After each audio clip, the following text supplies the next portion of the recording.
Bill Gates আৰু প্ৰধানমন্ত্ৰী নৰেন্দ্ৰ মোদীৰ কথোপকথন। প্ৰযুক্তিবিদ্যাৰ পৰা চাৰ্ভিকেল কেঞ্চাৰলৈ, ডিজিটেল ইণ্ডিয়াৰ পৰা কোভিড ভেকচিনলৈ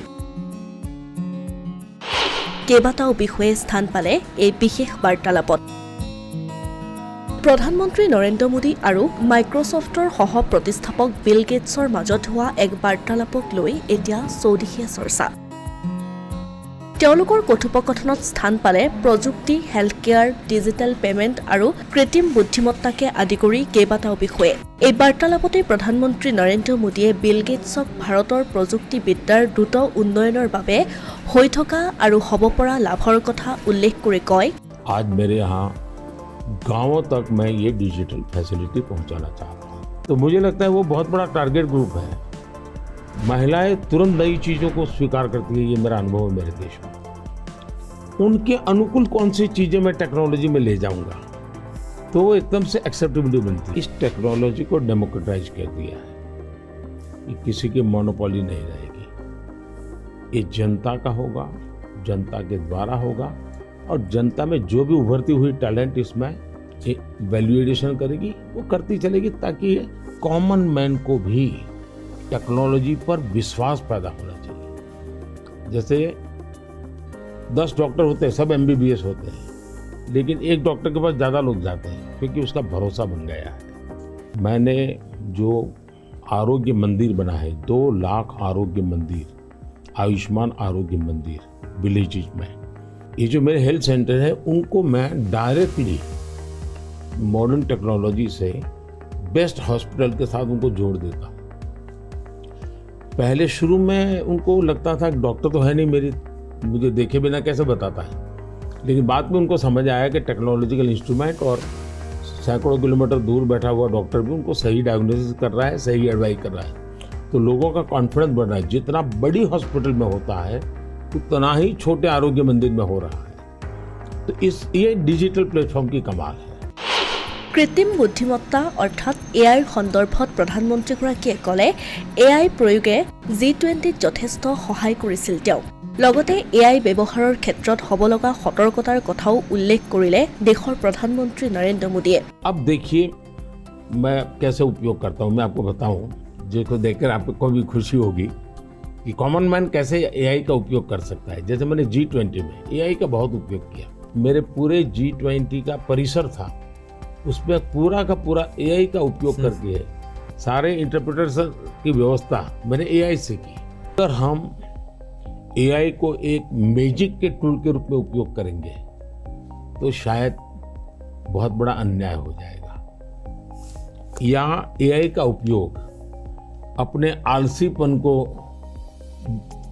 बचाने के लिए मैं करता हूँ कि भाई मुझे किसी को चिट्ठी लिखनी है, मैं ड्राफ्ट नहीं करूँगा, मैं ChatGPT को कह दूंगा कि मेरी चिट्ठी ड्राफ्ट करके दे दो, तो ये गलत रास्ता है। मुझे तो ChatGPT के साथ कंपटीशन करना चाहिए, मैंने उसके साथ लड़ाई लड़नी चाहिए कि नहीं तुम ठीक नहीं कर रहे हो, तुम ये शब्द की जगह ये क्यों नहीं लाए, तो मैं एआई से आगे जाने की कोशिश करूँ। কোভিডৰ সময়ত অহা সমস্যা আৰু ইয়াৰ সমাধানৰ ক্ষেত্ৰত কি ধৰণে ভাৰতৰ জনতাক আগবঢ়াই নিছিল সেই বিষয়েও উল্লেখ কৰিলে প্ৰধানমন্ত্ৰীগৰাকীয়ে। কেৱল ইমানেই নহয়, চাৰ্ভিকেল কেঞ্চাৰৰ ক্ষেত্ৰত বৰ্তমান ভাৰত চৰকাৰে লোৱা পদক্ষেপৰ বিষয়েও বিল গেটছক জনালে প্ৰধানমন্ত্ৰীগৰাকীয়ে। ये वायरस वर्सेस गवर्नमेंट नहीं है, ये लाइफ वर्सेस वायरस की लड़ाई है। ये पहली मेरी फिलॉसफी थी। दूसरा, मैं डे 1 से कम्युनिकेट करने लगा सबसे डायरेक्ट, मेरे देश के लोगों से बात। मैं खुद सारे प्रोटोकॉल पब्लिकली फॉलो करने लगा, सब चीजें पब्लिकली मैं उदाहरण के रूप में जाने लगा लोगों के सामने। तो फिर विश्वास दिलाना था कि यही वैक्सीन चलेगी, तो मैं खुद सबसे पहले वैक्सीन लेने लगा। और मेरी 95 एज की मेरी माँ थी उस समय, मेरी माँ ने भी पब्लिकली वैक्सीन लिया, तो मैंने उदाहरण करके दिखाया, तो लोगों को भरोसा पड़ा कि भाई ये जिंदगी बचा सकती है। आने वाले दिनों में मैं सर्वाइकल कैंसर को लेकर के, खास करके बच्चियों के लेकर, मैं भारत में इस बार बजट में हमारी जो साइंटिस्ट हैं उनको बजट देना चाहता हूँ, और मैं उनको कहना चाहता हूँ इसमें भी आप लोकल रिसर्च कीजिए, वैक्सीन बनाइए। और बहुत ही कम पैसों में मैं मेरे देश की सभी बच्चियों का वैक्सीनेशन करूं और किसी भी बच्ची को कैंसर की संभावना ही न रहे वो स्थिति पैदा करूं। उस दिशा में इन दिनों मैं काम करूं। সমান্তৰালকৈ বিশ্বৰ ধনাঢ্য ব্যক্তিৰ শীৰ্ষ 10টা স্থানত থকা তথা মাইক্ৰছফ্টৰ সহ প্ৰতিষ্ঠাপক বিল গেটছক ভাৰতৰ প্ৰধানমন্ত্ৰী নৰেন্দ্ৰ মোদীয়ে সুধিলে তেখেতৰ জীৱন সংগ্ৰামৰ কাহিনীও। विषय में जो सुना है कि भाई गैरेज में आपने जिंदगी की शुरुआत की और वहां से यहाँ पहुंचे, उस जन्म में सबसे संतोषजनक पल कौन सा आया होगा? I'm so lucky. I was born at a time when the chip miracle happened. I got a very good education. I have kind of an optimistic view, so dropping out of school to take risk didn't seem that dangerous to me. I have to say, though, the most exciting thing is when you see people using the technology. When you go into a classroom and you see people using it. In a certain sense, I always wanted software for my own curiosity and, that I could take courses online and all that. And to see that other people, not only does it work for them, but it's kind of empowering them, that's been very gratifying.